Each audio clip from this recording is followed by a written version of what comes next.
Sundaramurthy sir, நீங்க சொல்லுங்க. கன்னி ராசியினருக்கு தமிழ் புத்தாண்டு பிறந்திருக்கு. எப்படி இருக்க போது வரக்கூடிய நாட்கள்? கன்னி ராசிக்காரவங்க கருத்தா பேசினாலும் சிரிக்க சிரிக்க பேசுவாங்க. இனிப்பா பேசுவாங்க.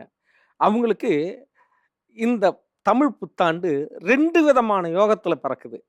ஒண்ணு தர்ம கர்மாதிபதி யோகம்னு 9, 10ஆம் அதிபதி காம்பினேஷன் 7ஆம் இடத்துல பிறக்குது.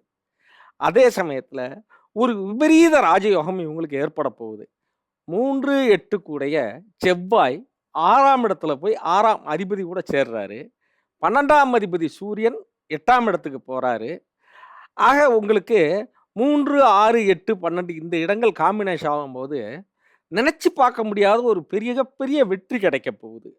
இன்னும் குறிப்பா சொல்லணும்னா, கன்னி ராசிய பொறுத்தவரைக்கும், அவங்களுக்கு குரு வந்து 8ஆம் இடத்துல இருக்கிறதுனால சில பிரச்சனைகள கிட்டத்தட்ட ஒரு 1 வருஷமா அவங்க சந்திச்சிருப்பாங்க. பொருளாதார ரீதியான பிரச்சனைகள சந்திச்சிருப்பாங்க.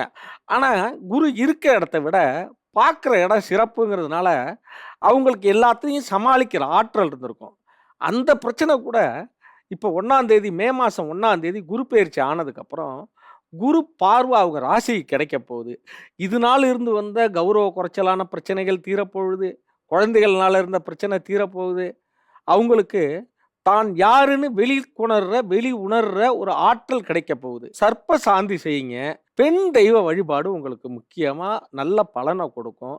அதே சமயத்துல உங்க குலதெய்வ கோயிலுக்கு போய் உங்களால் ஆன ஒரு ஒரு ₹10க்கு ஒரு மல்லிகைப்பூ முழம் வாங்கி வச்சாலும் சரி, அப்படி இல்லைன்னா பானகம் நெய்வேத்தியம் பண்ணி உங்க குலதெய்வத்துக்கு படைச்சிங்கனாலும் உங்க வாழ்க்கையில வர இன்னல்கள்லாம் தீரும்.